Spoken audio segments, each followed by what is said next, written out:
it makes a lot of sense that, Tim Pool is looking at his own, I suppose, his own reflection, the way Amy Coney Barrett is looking at Trump, like somebody's holding a small turd under his nose. Let's see, shall we? Trump caught on hot mic, says Democrats. Wild conspiracy erupts after Trump thanks SCOTUS. That's this part of it. President Donald Trump was caught on a hot mic, ladies and gentlemen. He never saw it coming, and this proves everything. Oh, yeah, we got him. We got him, ladies and gentlemen. Wait till I play this audio for you. It's going to blow your minds. Look at this. This would be, I think, sarcasm is what he's attempting to do. This was where he said, thanks a lot, I won't forget it, or something that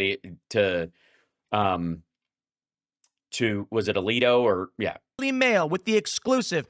Trump's hot mic moment with Supreme Court Justice sparks wild conspiracy theories, and he issues a response.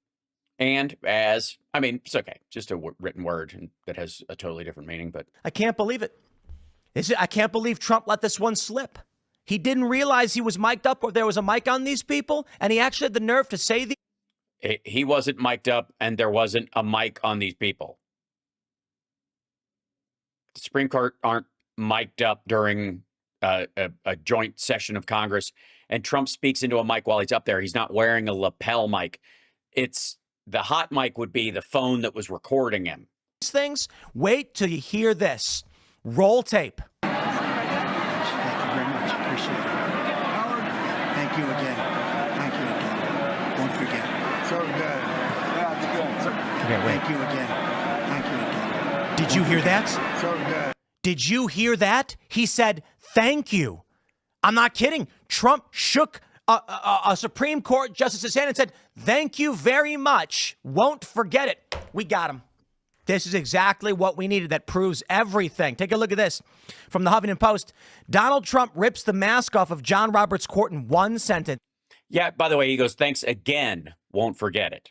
Meaning that they had another conversation where he thanked him about whatever they were talking about, and he's doing it again. And I guess he thinks they're in tow. Bang! That's right, ladies and gentlemen. By saying thank you, he proved that there's a deep conspiracy from the court to back Donald Trump or something. Okay, I'll drop the act, obviously. Is it? Are you for real? That's not a hot mic moment. Oh, man. How many? I imagine. Well, that solves it. Good work, Tim. I feel like you've peeled back the covering on this. You've removed the mask and you've unmasked the desperation of the left, and Huffington Post for noticing that he says thanks again, won't forget it, to not to one of the court members that voted against him on stuff, but one that basically handed him immunity. And God knows whatever else they're talking about. Obviously, he's not talking about USAID funding, which he obviously has forgotten about because they ruled against him. That new viewers to this channel are going, wait, what's going on? Maybe some liberals got. That's funny. New viewers. Tim's got new viewers, everyone. Yeah. That may be the most ludicrous thing he says this whole clip. Roped into that one for a second. Dude, are you kidding?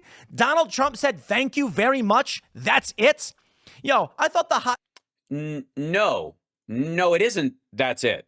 He said thanks again, and I won't forget it, as if he's referencing a favor. That's why it triggered people. That's why it, caused all this conspiratorial talk, because it sounds fucking sketchy. And you fucking know that if Biden had said to any of the SCOTUS people, thanks again, I won't forget it, they're like, that means Hunter's not going to be, but they're throwing it all away. He's protected up at the top. He knows they're going to throw the case his way, right? They would all be screaming conspiracy about this.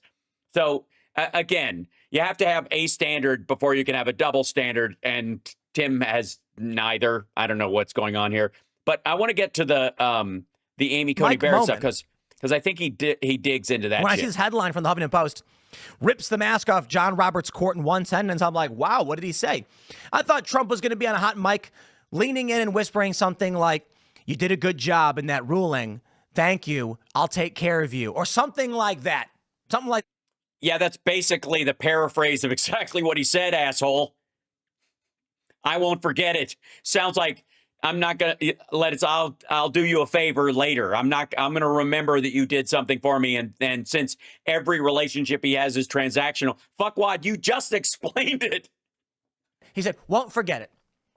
And I'm sitting here being like, what? Did like John Roberts give him a tie or something? Like, yeah, that's what it was. Yeah. Okay. So let's jump ahead to the fucking Amy Coney Barrett stuff, because I want to see his fucking, he's just going to ramble about this stuff, and then he's going to reference his trying mention about the head of Doge immediately came back to on administration court filing. Okay, blah, blah, blah.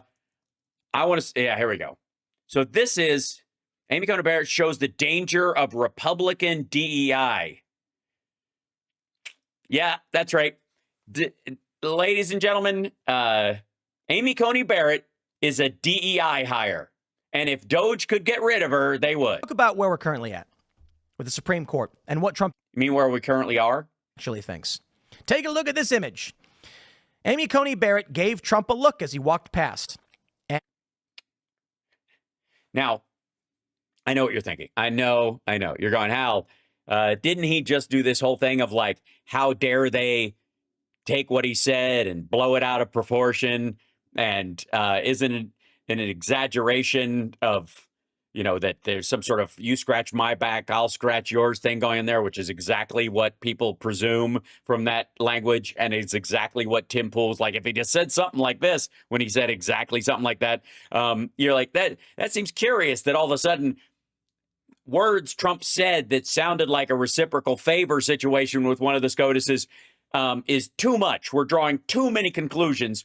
But Amy Coney Barrett looks to her right like this when, in all honesty, we know Trump stinks. We know he smells bad. We know he smells like shit. And that would have been reason enough.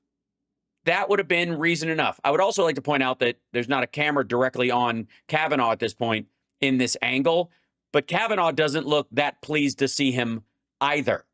So I'm going with, yeah. And what's that flat smirk? Then she turns away, and then she looks back. I wonder what she was thinking. I think.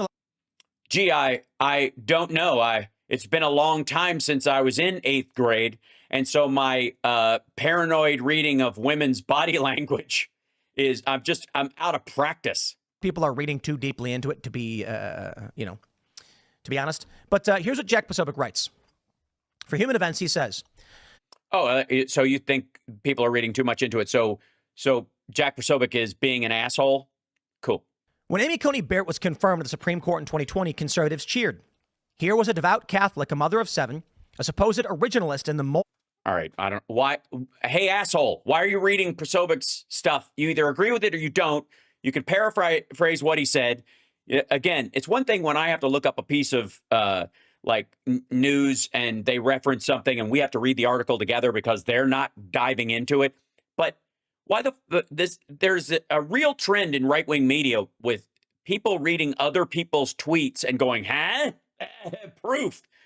And I got to say, it's lazy.